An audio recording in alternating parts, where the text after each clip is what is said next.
Assalamualaikum warahmatullahi wabarakatuh. Berjumpa lagi dengan Bang Jack di Yuna Sehat Jiwa. Salam sehat jiwa. Kali ini Bang Jack akan membahas tentang sebuah pertanyaan di Facebook, bahwa ada seorang ODGJ atau orang dengan gangguan jiwa yang waktu mudanya, waktu remaja sering melakukan onani karena sering menonton film porno. Nah, suatu saat dia merasa bersalah dan berdosa. Dia pikir kalau sudah menikah akan bisa melupakan masa lalunya dan tidak akan melakukan lagi. Atau rasa bersalah itu akan hilang atau berkurang setelah menikah dan sembuh dari penyakit gangguan jiwa. Nah, kali ini Bang Jack akan membahasnya. Semoga bisa memberikan gambaran dan simak sampai akhir. Menikah atau pernikahan untuk orang dengan gangguan jiwa, ya tentu itu pilihan ya. Bisa saja pilihan tersebut berdampak pada kebaikan bagi ODGJ sendiri, tapi justru bisa saja berdampak pada keburukan atau penyakitnya jauh lebih parah. Semua sebenarnya kembali ke tujuannya. Kalau pernikahan hanya dijadikan alat untuk alasan atau menghindar dari persoalan masa lalu, tentu tidak akan berdampak yang baik bagi ODGJ. Tetapi kalau pernikahan itu diartikan sebagai pencarian dukungan sosial atau social support selain dari keluarganya, maka tentu itu bisa dikatakan sebagai upaya mencari solusi atas permasalahan kesehatan jiwa yang sedang dialami. Nah, tentu ketika ODGJ memutuskan untuk menikah, ya tentu harus dipikirkan baik-baik.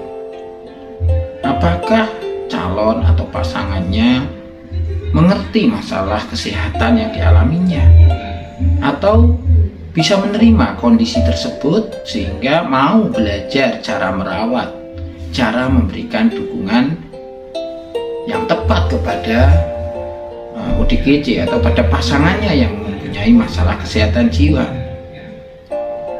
Tentu ini sangat penting sekali, karena ketika tidak tahu, tidak memahami dan tidak menerima kondisi pasangannya, bukannya yang didapat itu solusi atau dukungan, tapi justru menambah problem, menambah masalah, menambah konflik dalam rumah tangganya.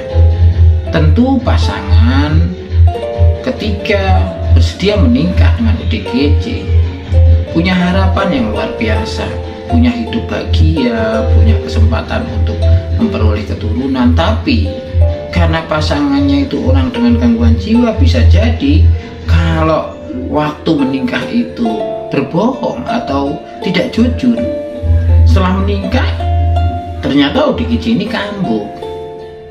Justru bukannya dukungan yang diberikan, tapi kekecewaan. Kecewa karena telah dibohongi bahwa ternyata pasangannya adalah orang yang mempunyai masalah kesehatan mental atau jiwa. Tentu ini tidak akan berefek baik bagi kehidupan berikutnya. Bisa jadi pasangannya akan memutuskan untuk bercerai atau minta cerai. Nah, kalau ini tidak bisa diterima oleh ODGJ ini, ya tentu akan menimbulkan masalah dan kekecewaan itu akan muncul. Rasa ditinggalkan, gagal, justru akan memperparah penyakitnya. Ketika pasangannya mengerti, tentu akan berusaha untuk memberikan dukungan yang tepat, justru akan mendukung kesembuhan. Cuma kejujuran ini yang agak sulit, karena jujur atas masalah kesehatan yang dialami ya tentu diiringi dengan komitmen untuk sembuh, komitmen untuk melakukan hal-hal yang mendukung ke arah pengobatan. Yang menjadi masalah adalah hampir sebagian besar ODGJ atau orang dengan gangguan jiwa mempunyai tingkat kesadaran terhadap penyakit yang rendah atau insight-nya itu buruk. bahkan mengenal masalah kesehatannya dalam konteks sakit apa. Untuk butuh obat saja untuk mengurangi tanda gejala yang dia rasakan yang membuat tidak nyaman, itu tidak disadari, bahkan menolak. Sejatinya tidak butuh obat, karena yang minta minum obat itu dokter, keluarga. Nah, tentu ketika memutuskan untuk menikah, ya mungkin saja awal-awal pernikahan sampai 1 tahun pertama pernikahan akan aman. Tapi ketika ada anak, tuntutan mertua, saudara, tetangga, ini akan menambahkan beban hidup tersendiri bagi ODGJ, bagi pasangannya. Nah, mulailah muncul masalah-masalah baru. Kalau seandainya tidak bisa menghadapinya dengan baik, ya potensi untuk kambuh lagi besar. Dan tentu bukannya menjadi sembuh, tetapi semakin parah. Nah, tentu ketika alasannya adalah ingin menghindari masa lalu, tentu itu tidak tepat. Kalaupun merasa bersalah, berdosa dengan apa yang sudah dilakukan di masa lalunya, ya tentu tidak tepat kalau seandainya menggunakan pernikahan sebagai alasan untuk supaya masa lalunya itu tidak teringat lagi. Perlu ada upaya ketika membiarkan masa lalu itu tetap ada, tapi tidak sampai mempengaruhi kehidupan sehari-harinya. Ada usaha, ada cara untuk menghadapinya, karena pada dasarnya masa lalu itu sangat sulit dilupakan. Ketika kita hidup di masa sekarang dan selalu melakukan yang terbaik untuk saat ini dan berusaha membuat rencana yang realistis, yang masuk akal, berkegiatan seperti pada umumnya orang yang dilakukan, termasuk bagaimana orang bisa menyelesaikan masalahnya dengan baik, mencari orang-orang yang support, yang mendukung tentang kesembuhan dan pengobatannya. Tentu ini akan membuat ODGJ akan semakin survive atau bertahan dibandingkan berusaha untuk melupakan masa lalunya. Nah, itu kira-kira alasan bahwa harusnya hati-hati untuk menikah.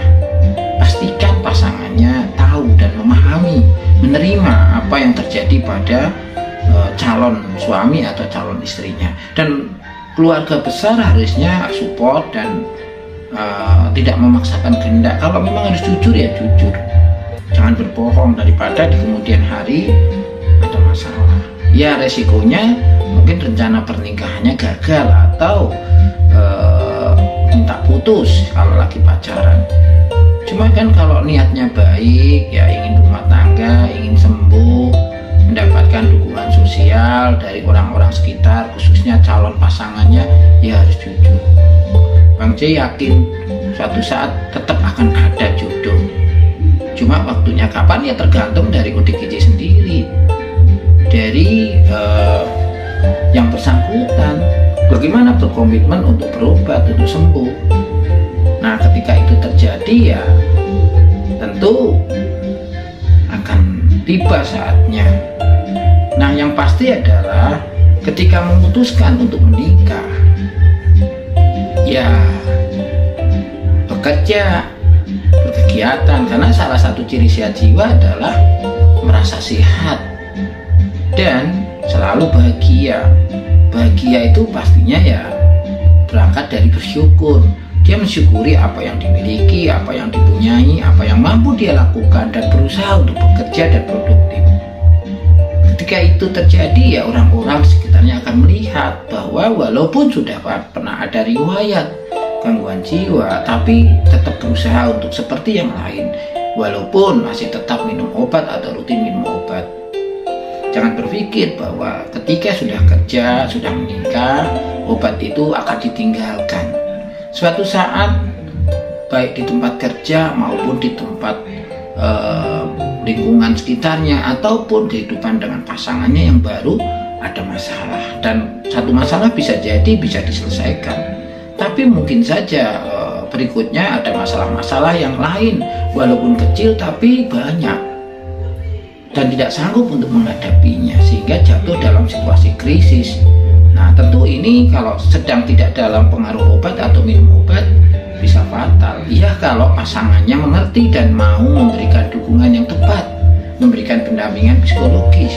Nah, kalau tidak tahu tentang permasalahan kesehatan yang dialami oleh pasangannya, tentu dukungan yang diberikan juga tidak tepat. Nah, ini yang harus diperhatikan ketika memutuskan untuk menikah. Sekali lagi, jangan berusaha menikah hanya gara-gara ingin melupakan masa lalu, tapi memang untuk kehidupan saat ini dan ke depan, bagaimana pengobatan, pemulihan gangguan jiwa ini bisa jauh lebih maksimal. Itu saja yang bisa Bang Jai sampaikan. Semoga ada manfaat dan bisa membuat inspirasi bagi semua ODGJ untuk